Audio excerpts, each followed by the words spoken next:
ಮುಟ್ಟಿದ ತಕ್ಷಣ 80ಕ್ಕೆ ಹೋಗ್ತಾ ಇದೆ ಗಾಡಿ. ಸೊ 140 ಕಿಲೋಮೀಟರ್ಸ್ಗೆ ಯಾಕೆ 2,39,000 ಕೊಡಬೇಕು ಅಂದರೆ. ಹಾಯ್, ನಾನು ಹರ್ಷ ಫ್ರಮ್ ಕನ್ನಡ ವಿಲರ್ಸ್. ನಾನಿವತ್ತು ಬಂದಿದ್ದೀನಿ ಚೆನ್ನೈಗೆ. ಸೊ ರ್ಯಾಪ್ಟಿ HV ಎಕ್ಸ್ಪೀರಿಯನ್ಸ್ ಸೆಂಟರ್ನಲ್ಲಿದ್ದೀನಿ. ಬ್ಯಾಕ್ ಸೈಡಲ್ಲಿ R&D ಟೀಮ್ ಮತ್ತು ಮ್ಯಾನುಫ್ಯಾಕ್ಚರಿಂಗ್ ಯೂನಿಟ್, ಅಸೆಂಬ್ಲಿ ಯೂನಿಟ್ ಎಲ್ಲದೂ ಇದೆ. ಸೊ ಎಲ್ಲದನ್ನು ಕವರ್ ಅಪ್ ಮಾಡಿದ್ದೀನಿ. ಸೊ ಆ ವಿಡಿಯೋಗಳನ್ನ ನೋಡಬೇಕು ಅಂದರೆ ನೀವು ಮೇಲ್ಗಡೆ ಕಾಣಿಸ್ತಿರುವಂತಹ ರೆಕಮೆಂಡೇಷನ್ ಬಟನ್ನ ನೀವು ಕ್ಲಿಕ್ ಮಾಡಿದ್ರೆ ವೀಡಿಯೋಸ್ ನೋಡ್ಬೋದು. ಸೊ ಇವಾಗ ನಾನು ಆ್ಯಕ್ಚುಯಲ್ ಆಗಿ ರ್ಯಾಪ್ಟಿ T30 ಓಡಿಸೋದಕ್ಕೆ ಹೇಗಿದೆ ಅಂತ ನೋಡ್ತಾ ಇದ್ದೀನಿ. ಸೊ ಓಡಿಸೋದಕ್ಕೆ ಇವಾಗ ಟೆಸ್ಟ್ ಡ್ರೈವ್ ವೆಹಿಕಲ್ ಸಿಕ್ಕಿದೆ. ಇದು ರ್ಯಾಪ್ಟಿ T30S ಅಂತ, ಇದು sport variant. But no power difference, no battery difference, nothing. Only aesthetic ಅಷ್ಟೇ. ಈ ರೆಡ್ ಕಲರ್ ಏನಿದೆ ಇದು ಎಕ್ಸ್ಕ್ಲೂಸಿವ್ಲಿ ಫಾರ್ ಸ್ಪೋರ್ಟ್, ಅಂದರೆ T30S ವೇರಿಯಂಟ್ಗೋಸ್ಕರ.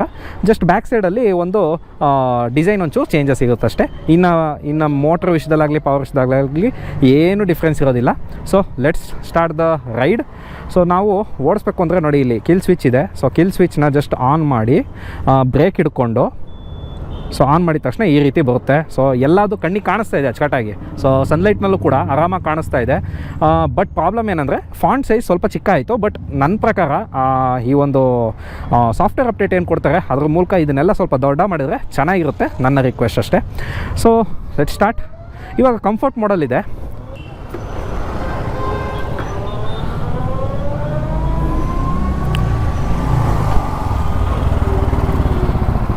ಸೊ ಫಸ್ಟ್ ಇವಾಗ ಚೆನ್ನೈ ಸಿಟಿ ಒಳಗಡೆ ಹೋಗ್ತಾ ಇದ್ದೀವಿ. ಆ್ಯಕ್ಚುಲಿ ನನಗಂತೂ ಅಡ್ರೆಸ್ ಏನೂ ಗೊತ್ತಿಲ್ಲ, ಫಸ್ಟ್ ಟೈಮ್ ಚೆನ್ನೈ ಬಂದಿರೋದು. ಸೊ ಸಿಟಿ ಒಳಗಡೆ ಈ ರೀತಿ ಟ್ರಾಫಿಕ್ ಇದ್ದಾಗ ಕಂಫರ್ಟ್ ಮೋಡು ಸಾಕು ಅಂತಲೇ ಹೇಳ್ತೀನಿ. ನೋಡಿ ಆರಾಮಾಗಿ, ಆ್ಯಕ್ಚುಲಿ ನಾನು ಇವಾಗ ಪಿಲಿಯನ್ ಹಾಕ್ಕೊಂಡು ಓಡಿಸ್ತಾ ಇದ್ದೀನಿ. ಓಡಿಸ್ಬೇಕಾದ್ರೆ ಆರಾಮಾಗಿ ಓಡಿಸ್ತಾ ಇದ್ದೀನಿ. ನೋಡಿ ಈ ಆಕ್ಸಲರೇಷನ್ ಸಾಕು ಅಂತಲೇ ಹೇಳ್ಬೋದು. ಸೊ ನಮ್ಗೆ ಇಂಥ ಜಾಗಗಳಲ್ಲಿ ಹಾರ್ಶ್ ಆಕ್ಸಲರೇಷನ್ ಏನು ಅವಶ್ಯಕತೆ ಇರಲ್ಲ. ಹಾಗಾಗಿ ನೀವು ಆರಾಮಾಗಿ ಈ ರೀತಿ ಕಂಫರ್ಟ್ ಮೋಡ್ನಲ್ಲೇ ಹೋಗ್ಬಿಡ್ಬೋದು. ಒಳ್ಳೆ ರೇಂಜು ಸಿಗುತ್ತೆ. ರೀಜನರೇಟಿವ್ ಬ್ರೇಕಿಂಗು ನಿಮ್ಗೆ ಆ್ಯಕ್ಚುಲಿ ಗಾಡಿ ಫುಲ್ ಕಂಟ್ರೋಲಲ್ಲಿ ಇರುತ್ತೆ. ನಿಮಗೆ ರೀಜನರೇಟಿವ್ ಬ್ರೇಕಿಂಗ್ ನೀವು ಎಷ್ಟಕ್ಕೆ ಬೇಕಾದ್ರೂ ಸೆಟ್ ಮಾಡ್ಕೋಬೋದು ಆನ್ ದಿ ಗೋ. ನೋಡಿ ಇಲ್ಲಿ R2. So for example R0 ಇಂದ ಬರೋಣ. ನೋಡಿ ಸ್ಪೀಡ್ ಹೋದೆ, ಬಿಟ್ಟೆ, ಹೋಗ್ತಾನೇ ಇದೆ. ಒಳ್ಳೆ ಫ್ರೀ ವೀಲ್ ಸೈಕಲ್ ಹೋಗುತ್ತಲ್ಲ ಆ ರೀತಿ ಹೋಗ್ತಾನೇ ಇದೆ ಅದೇ ಸ್ಪೀಡ್ನಲ್ಲಿ. ಸೊ ದಿಸ್ ಇಸ್ R0 ಅಂದರೆ ರೀಜನರೇಟಿವ್ ಬ್ರೇಕಿಂಗ್ ಆಫ್ ಆಗಿರುತ್ತೆ. ಸೊ ನೀವು ಜಸ್ಟ್ ಒಂದು ಕ್ಲಿಕ್ ಪ್ರೆಸ್ ಮಾಡಿದರೆ R1ಗೆ ಬಂತು. ಸೊ R1 ಬಂದು ನೋಡಿ ಬಿಟ್ಟ ತಕ್ಷಣ ನಿಧಾನಕ್ಕೆ ಸ್ಲೋ ಆಗ್ತಾ ಬರುತ್ತೆ. R2 ಆದರೆ ಇನ್ನೂ ಸ್ಲೋ ಆಗುತ್ತೆ.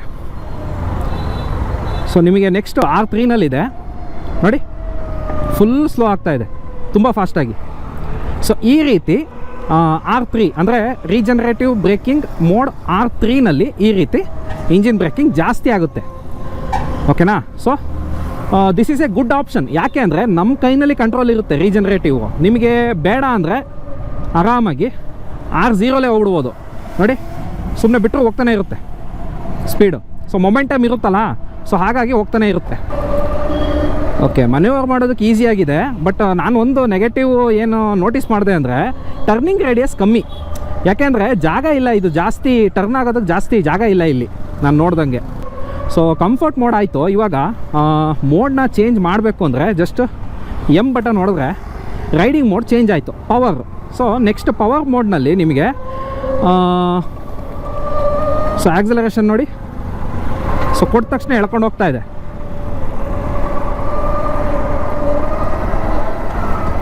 ಸೊ ಈ ರೀತಿ ಓವರ್ಟೇಕ್ ಮಾಡಬೇಕು ಅಂದರೆ ಪವರ್ ಮೋಡ್ ಸಾಕು. ನೋಡಿ ಆರಾಮಾಗಿ ಓವರ್ಟೇಕ್ ಮಾಡಿಬಿಡ್ಬೋದು ಪವರ್ ಮೋಡ್ನಲ್ಲಿ.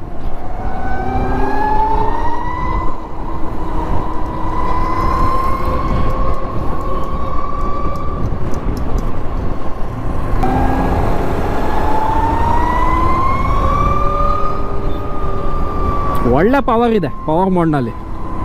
ನೋಡಿ ಹೆಂಗೆ ನುಗ್ತಾ ಇದೆ ಗಾಡಿ.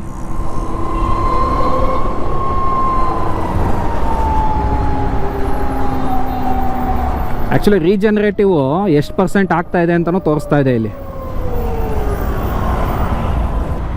ಸೊ ಕಂಫರ್ಟ್ ಆಯಿತು, ಪವರ್ ಆಯಿತು. ಇವಾಗ ಸ್ಪ್ರಿಂಟ್ ಮೋಡ್ ಚೆಕ್ ಮಾಡೋಣ.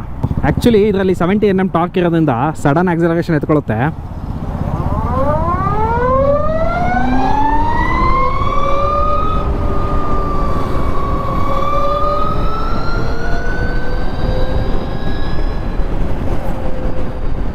ಮುಟ್ಟಿದ ಮುಟ್ಟಿದ ತಕ್ಷಣ 80ಕ್ಕೆ ಹೋಗ್ತಾ ಇದೆ ಗಾಡಿ.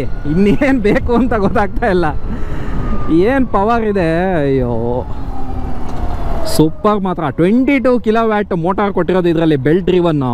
ಅದಕ್ಕೆ ಈ ರೀತಿ ಎಕ್ಸ್ಪೀರಿಯನ್ಸ್ ಕೊಡ್ತಾ ಇದೆ.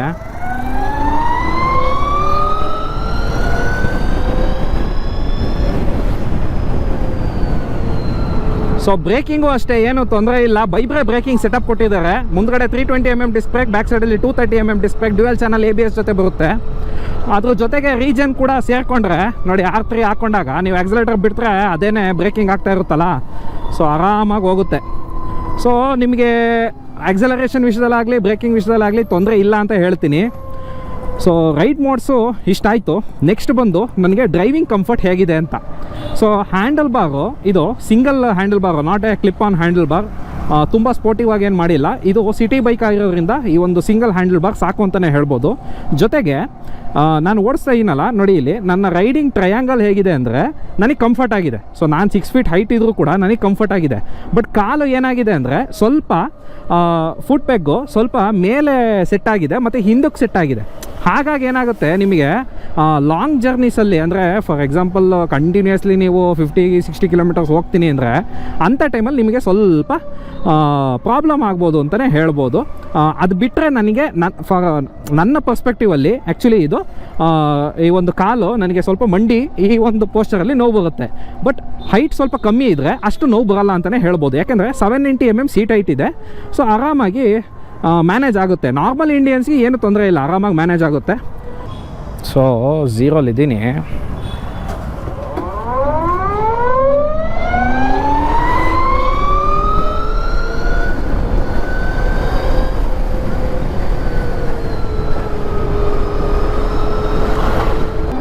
0 to 60 3.55 ಸೆಕೆಂಡ್ಸಲ್ಲಿ ಕವರ್ ಮಾಡುತ್ತೆ ಅಂತ ಹೇಳಿದರು. ಇದು ನೋಡಿದ್ರೆ ಸ್ಪ್ರಿಂಟ್ ಮೋಡ್ನಲ್ಲಿ ಪಿಲಿಯನ್ ಜೊತೆಗೇನೆ ಒಂದು 4 ಸೆಕೆಂಡ್ ಒಳಗಡೆ ಹೋಗ್ತಾ ಇದೆ. ಆ ರೇಂಜಿಗೆ ಪವರ್ ಇದೆ ಇದು.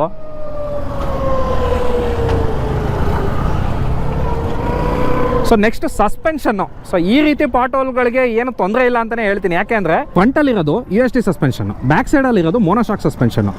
ಸೊ ಹಾಗಾಗಿ ಇದು ಒಳ್ಳೆ ಪರ್ಫೆಕ್ಟ್ ಕಾಂಬಿನೇಷನ್ ಆಫ್ ಸಸ್ಪೆನ್ಷನ್ ಅಂತಲೇ ಹೇಳ್ತೀನಿ. ಆ್ಯಕ್ಚುಲಿ ದೊಡ್ಡ ಬೈಕ್ಗಳಲ್ಲಿ, ಪ್ರೀಮಿಯಂ ಬೈಕ್ಗಳಲ್ಲಿ ಈ ರೀತಿ ಸಸ್ಪೆನ್ಷನ್ ಸೆಟಪ್ನ ನಾವು ನೋಡ್ತೀವಿ. ಬಟ್ ಈ ಬೈಕನ್ನಲ್ಲೂ ಕೂಡ ಕೊಟ್ಟಿದ್ದಾರೆ. ಇದು ಆ್ಯಕ್ಚುಲಿ ಯಾವ 350cc ಬೈಕಿಗೂ ಕಮ್ಮಿ ಇಲ್ಲ. ನಿಮ್ಗೆ ಆಲ್ಮೋಸ್ಟ್ ಒಂದು 250 to 300cc ಬೈಕು ಏನು 30 HP ಪವರ್ ಪ್ರೊಡ್ಯೂಸ್ ಮಾಡುತ್ತೋ ಆ ಒಂದು ಬೈಕ್ಗಳಿಗೆ ಸಮ ಇದು. ಸೊ ಹಂಪ್ಸ್ ನೋಡ್ಬೋದು, ಈ ಥರ ಹಂಪ್ಸ್ ಎಲ್ಲ ಏನೂ ತೊಂದರೆ ಇಲ್ಲ, ಆರಾಮಾಗಿ ಮ್ಯಾನೇಜ್ ಮಾಡುತ್ತೆ. ಬಟ್ ನನ್ನ ಕಾಲು ಏನಾಗ್ತಿದೆ ಅಂದರೆ ರೈಟ್ ಸೈಡಲ್ಲಿ ಬ್ರೇಕ್ ಲಿವರ್ ಹುಡುಕ್ತಾ ಇದೆ ರೈಟ್ ಸೈಡಲ್ಲಿ. ಸೊ ಅದೊಂದು ನನಗೆ ಮಿಸ್ಸಿಂಗ್ ಅಂತ ಅನ್ನಿಸ್ತು. ಸೊ ಯಾಕೆಂದರೆ ಇಲ್ಲಿ ಕೊಟ್ಟಿದ್ದಾರೆ ಲೆಫ್ಟ್ ಸೈಡಲ್ಲಿ ಸೇಮ್ ಸ್ಕೂಟಿ ಥರ ಕೊಟ್ಟಿದ್ದಾರೆ. ಸೊ ಅದೊಂದು ನನಗೆ ಸೊ ನನ್ನ ಪ್ರಕಾರ ನೆಗೆಟಿವ್ ಅನ್ನಿಸ್ತು. ಬಟ್ ಓಡಿಸ್ಬೇಕಾದ್ರೆ ನಿಮಗೆ ಅಭ್ಯಾಸ ಆಗೋಗುತ್ತೆ. ಸೊ ಅದೇನು ಆ್ಯಕ್ಚುಯಲ್ ನೆಗೆಟಿವ್ ಅಲ್ಲ, ಬಟ್ ಓಡಿಸ್ತಾ ಅಭ್ಯಾಸ ಆಗುತ್ತೆ. ಸ್ವಲ್ಪ ಟೈಮ್ ತಗೊಳುತ್ತೆ ಅಷ್ಟೇ, ಇನ್ನೇನಿಲ್ಲ.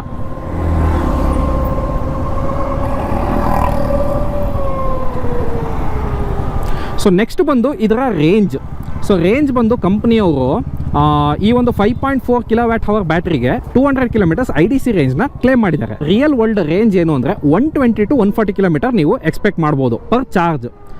ಸೊ ನೀವು ಅದು ಯಾವುದು ಕಂಫರ್ಟ್ ಮೋಡ್ನಲ್ಲಿ, ಅದೇ ರೀಜನರೇಟಿವ್ ಬ್ರೇಕಿಂಗ್ 3ನಲ್ಲಿದ್ದಾಗ, ಓಕೆನಾ. ಸೊ ನೀವು ನೆಕ್ಸ್ಟು ಪವರ್ ಮೋಡ್ನಲ್ಲಿ 100 ಕಿಲೋಮೀಟರ್ ಎಕ್ಸ್ಪೆಕ್ಟ್ ಮಾಡ್ಬೋದು, 95 to 100. ಸ್ಪ್ರಿಂಟ್ ಮೋಡ್ಗೆ ಹಾಕಿದ್ದೀನಿ ಅಂದರೆ ಆರಾಮಾಗಿ 75 ಕಿಲೋಮೀಟರ್ ನೀವು ಎಕ್ಸ್ಪೆಕ್ಟ್ ಮಾಡ್ಬೋದು. ಸೊ ಕ್ರೂಸ್ ಕಂಟ್ರೋಲ್ ಕೂಡ ಕೊಟ್ಟಿದ್ದಾರೆ ಇದರಲ್ಲಿ. ಹಾಗಾಗಿ ನೀವು ಹೈವೇಲಿ ಏನಾರ ಕ್ರೂಸ್ ಮಾಡ್ತಾಯಿದ್ದೀನಿ ಅಂದರೆ ಏನು ತೊಂದರೆ ಇಲ್ಲ, ಒಂದು 60-70ರಲ್ಲಿ ಹಾಕೊಂಡು ಕ್ರೂಸ್ ಮಾಡಿಬಿಡ್ಬೋದು. ಆ್ಯಕ್ಚುಲಿ ಅವರು ನಮ್ಮ ರ್ಯಾಪ್ಟಿ ಅವರು ಹೇಳಿದ ಪ್ರಕಾರ ಆಲ್ರೆಡಿ ಒಬ್ಬರು ಸೌತ್ ಟ್ರಯಾಂಗಲ್ನ ಕವರ್ ಮಾಡಿದ್ದಾರೆ. ಅವ್ರು ಏನು ಮಾಡಿದ್ದಾರೆ ಅಂದರೆ ಕೆಳಗಡೆ ಕನ್ಯಾಕುಮಾರಿ ತನಕ ಹೋಗಿ ಚೆನ್ನೈಯಿಂದ, ನೆಕ್ಸ್ಟು ಮಂಗಳೂರು ಗೋವಾ ತನಕ ಹೋಗಿ ವಾಪಸ್ಸು ಚೆನ್ನೈಗೆ ಬಂದಿದ್ದಾರೆ. ಸೊ ಅದು ಕವರ್ ಮಾಡಿ ಅವರು ಸೊ ಎಲ್ಲೆಲ್ಲಿ ಚಾರ್ಜಿಂಗ್ ಸ್ಟೇಷನ್ ಸಿಗುತ್ತೋ ಅಲ್ಲೆಲ್ಲ ಚಾರ್ಜ್ ಹಾಕ್ಕೊಂಡು ಕವರ್ ಮಾಡ್ಕೊಂಡು ಬಂದಿದ್ದಾರೆ. ನಂತರ ಮುಖ್ಯವಾದ ಫೀಚರ್ ಏನಂದರೆ ಇದರಲ್ಲಿರೋದು 240 volt high voltage architecture battery. So ಈ ಬ್ಯಾಟ್ರಿ ಏನಿದೆ ನಿಮಗೆ ಕಾರಲ್ಲಿ ಬರುವಂತಹ ಆರ್ಕಿಟೆಕ್ಚರ್ನ ಇದರಲ್ಲಿ ಕೊಟ್ಟಿರೋದು. ಹೈ ವೋಲ್ಟೇಜ್ ಫಾಸ್ಟ್ ಚಾರ್ಜಿಂಗ್ ಇರೋ ಕಾರಣ ನಿಮಗೆ ಹೀಟಿಂಗ್ ಕಮ್ಮಿ ಆಗುತ್ತೆ. ಹೀಟಿಂಗ್ ಕಮ್ಮಿ ಆದರೆ ಬ್ಯಾಟ್ರಿ ಲೈಫ್ ಜಾಸ್ತಿ ಆಗುತ್ತೆ. ಮತ್ತು ಇದೇನೇ ಆ್ಯಕ್ಚುಲಿ ಇಂಡಿಯಾದ ಸೇಫೆಸ್ಟ್ ಎಲೆಕ್ಟ್ರಿಕ್ ಬೈಕ್ ಅಂತಲೇ ಹೇಳ್ಬೋದು, because of it's heat management. ಇದಕ್ಕೆ ಆ್ಯಕ್ಚುಲಿ ಪವರ್ ಡಿಸ್ಟ್ರಿಬ್ಯೂಷನ್ ಯೂನಿಟ್ ಅಂತ ಎಕ್ಸ್ಟ್ರಾ ಕೊಟ್ಟಿದ್ದಾರೆ. ಸೊ ಆ ಯೂನಿಟ್ ಏನು ಮಾಡುತ್ತೆ ಅಂದರೆ ನಿಮಗೆ ಗಾಡಿ ಏನಾರು ಆಕ್ಸಿಡೆಂಟ್ ಆಯಿತು ಅಂದರೆ ತಕ್ಷಣಕ್ಕೆ ಮೋಟಾರ್ ಕಟ್ ಆಫ್ ಆಗುತ್ತೆ, ಅಥವಾ ಮನೇಲಿ AC ಚಾರ್ಜಿಂಗ್ ಹಾಕಿದ್ದೀನಿ ಅಂದರೂ ಮೋಟಾರ್ ಕಟ್ ಆಫ್ ಆಗುತ್ತೆ. ಪ್ರೈಸ್ ಬಂದು 2.39 lakhs ex showroom price. So price ಜಾಸ್ತಿ ಆಯ್ತಲ್ವಾ. ರೇಂಜ್ ಬಂದು 200 IDC ಅಂದರೆ real world range 140 kilometres. So 140 ಕಿಲೋಮೀಟರ್ಸ್ಗೆ ಯಾಕೆ 2,39,000 ಕೊಡಬೇಕು ಅಂದರೆ ನಿಮಗೆ ಒಂದು ರೇಂಜ್ ಆಂಗ್ಸೈಟಿ ಇರ್ಬೋದು, ಓಕೆ ಒಪ್ಕೋತೀನಿ, ಬಟ್ ಚಾರ್ಜಿಂಗ್ ಆಂಗ್ಸೈಟಿ ಕಮ್ಮಿ ಮಾಡುತ್ತೆ. ಫಾರ್ ಎಕ್ಸಾಂಪಲ್, ನೀವು ಒಂದು ನಾರ್ಮಲ್ ಎಲೆಕ್ಟ್ರಿಕ್ ಬೈಕ್ನ ನೀವು ಚಾರ್ಜ್ ಹಾಕಬೇಕು ಅಂದರೆ ಮನೆಯಲ್ಲಿ ಅಥವಾ ಎಲ್ಲಾರ ಹೊರಗಡೆ ಫಾಸ್ಟ್ ಚಾರ್ಜಿಂಗ್ ಇದರಲ್ಲಿ ಅವ್ರದ್ದೇ ಚಾರ್ಜಿಂಗ್ ನೆಟ್ವರ್ಕ್ ಹಿಡ್ಕೊಂಡು ಹೋಗ್ಬೇಕು ಫಾಸ್ಟ್ ಚಾರ್ಜಿಂಗ್ ಮಾಡಬೇಕು ಅಂದರೆ, ಅಥವಾ ಮನೆಯಲ್ಲಿ ನಾರ್ಮಲ್ ಚಾರ್ಜಿಂಗ್ ಮಾಡ್ಕೋಬೇಕು. ಎಷ್ಟು ಅವರ್ ಹಿಡಿಯುತ್ತೆ? 4, 5, 6, 7, 8 ಅವರ್ ಆದರೂ ಹಿಡಿಯುತ್ತೆ, ಓಕೆನಾ, ಚಾರ್ಜ್ ಮಾಡೋದಕ್ಕೆ. ಬಟ್ ಇದರಲ್ಲಿ ನಾನು ಗಮನಿಸಿದ್ದೇನೆಂದರೆ ಇದರಲ್ಲಿ CC ಎಷ್ಟು ಚಾರ್ಜಿಂಗ್ ಕೊಟ್ಟಿದ್ದಾರೆ. ದೇಶದ ಯಾವುದೇ ಕಾರ್ ಚಾರ್ಜಿಂಗ್ ಫೆಸಿಲಿಟಿ ಇರುವಂತಹ ಜಾಗದಲ್ಲಿ ನೀವು ಈ ಒಂದು ರ್ಯಾಪ್ಟಿ HV T30ನ ನೀವು ಚಾರ್ಜ್ಗೆ ಹಾಕೋಬೋದು. ಆದ್ದರಿಂದ ನಿಮಗೆ ಜಸ್ಟ್ 20 to 80% ಜಸ್ಟ್ 36 ಮಿನಿಟ್ಸಲ್ಲಿ ಚಾರ್ಜ್ ಆಗುತ್ತೆ. ಫುಲ್ ಚಾರ್ಜ್ ಮಾಡಬೇಕು ಅಂದರೆ 1 ರಿಂದ 1.25 ಗಂಟೆ ಸಾಕು ನಿಮಗೆ ಚಾರ್ಜಿಂಗ್ ಸ್ಟೇಷನಲ್ಲಿ. ನೀವು ಗಾಡಿ ನಿಲ್ಲಿಸ್ಬಿಟ್ಟು ಕಾಫಿನೋ ಟೀನೋ ಕುಡ್ಕೊಂಡು ಅಲ್ಲಿ ಇಲ್ಲಿ ಮಾತಾಡ್ಕೊಂಡು ವಾಪಸ್ ಬರೋ ಅಷ್ಟರಲ್ಲಿ ಚಾರ್ಜ್ ಆಗ್ಬಿಡುತ್ತೆ ಗಾಡಿ.